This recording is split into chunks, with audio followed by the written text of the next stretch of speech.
তাহলে ওই ব্যবস্থাটা করতে হবে, তাই না? চলে। ঢাকা 15 আসনে জামাতের এমপি প্রার্থী ব্যারিস্টার ASM শাহরিয়ার কবিরকে ঘিরে নতুন করে রাজনৈতিক বিতর্কের সৃষ্টি দিয়েছে সামাজিক যোগাযোগ মাধ্যমে ভাইরাল হওয়া একটি ভিডিও। এতে দেখা যায় এক বয়স্ক ব্যক্তিকে ধর্মীয় অনুভূতির কথা তুলে ধরে ভোট দেওয়ার জন্য বোঝানোর চেষ্টা করছেন ওই প্রার্থী। তবে সেই চেষ্টা ব্যর্থ হলে শেষ পর্যন্ত নগদ অর্থ দিয়ে প্রলোভনের অভিযোগ উঠে আসে।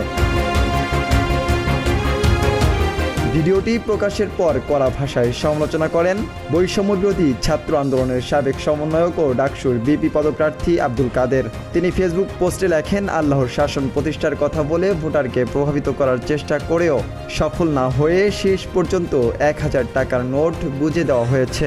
প্রকাশ্যে যদি এমনটা হয় তাহলে আড়ালে কি হচ্ছে তা সহজেই অনুমেয়।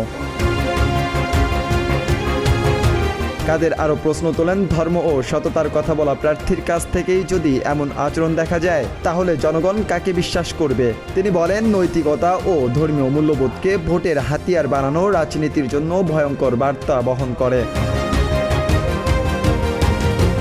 নির্বাচনী আচরণবিধি অনুযায়ী নির্বাচন পূর্ব সময়ে কোনো প্রার্থী বা তার পক্ষের কেউ ভোটারকে নগদ অর্থ বা অনুদান দিতে পারেন না। ভাইরাল ভিডিওতে দেখা ঘটনাটি আচরণবিধির সুস্পষ্ট লঙ্ঘন কিনা তা নিয়ে এরই মধ্যে রাজনৈতিক মহলে আলোচনা ও বিতর্ক তুঙ্গে উঠেছে।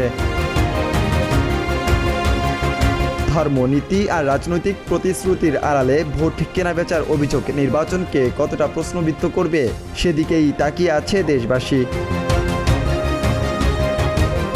ফয়জুল্লাহ ফয়সাল, প্রতিদিনের বাংলাদেশ।